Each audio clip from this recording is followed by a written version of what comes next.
The Great Gatsby, Chapter 2, Part 2, page 40. Myrtle pulled her chair close to mine, and suddenly her warm breath poured over me the story of her first meeting with Tom. It was on the two little seats facing each other that are always the last ones left on the train.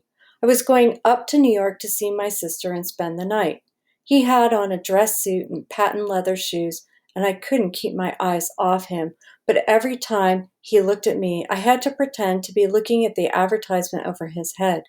When we came into the station, he was next to me, and his white shirt front pressed against my arm, and so I told him I'd have to call a policeman, but he knew I lied. I was so excited that when I got into a taxi with him, I didn't hardly know I wasn't getting into a subway train. All I kept thinking about over and over was, "You can't live forever, you can't live forever." She turned to Mrs. McKee, and the room rang full of her artificial laughter. "My dear," she cried, "I'm going to give you this dress as soon as I'm through with it. I've got to get another one tomorrow. I'm going to make a list of all the things I've got to get.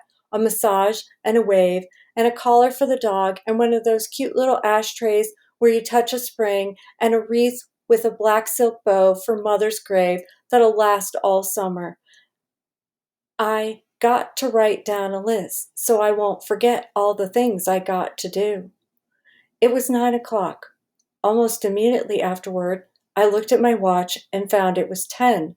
Mr. McKee was asleep on a chair with his fist clenched in his lap, like a photograph of a man of action. Taking out my handkerchief, I wiped from his cheek the remains of the spot of dried leather that had worried me all afternoon.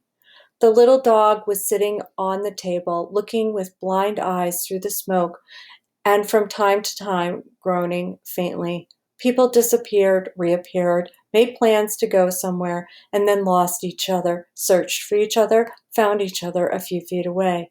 Sometime toward midnight, Tom Buchanan and Mrs. Wilson stood face to face, discussing in impassioned voices whether Mrs. Wilson had any right to mention Daisy's name.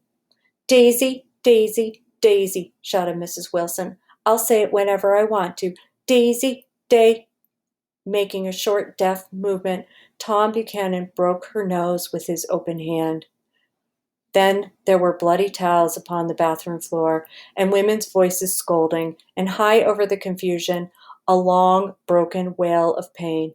Mr. McKee awoke from his doze and started in a daze toward the door. When he had gone halfway, he turned around and stared at the scene, his wife and Catherine scolding and consoling as they stumbled here and there among the crowded furniture with articles of aid, and the despairing figure on the couch bleating fluently and trying to spread a copy of Town Tattle over the tapestry scenes of Versailles.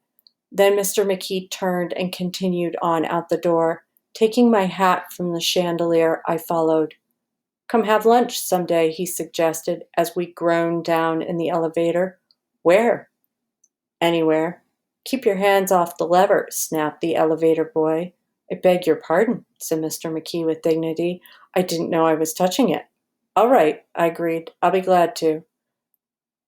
And I was standing beside his bed, and he was sitting up between the sheets, clad in his underwear, with a great portfolio in his hands.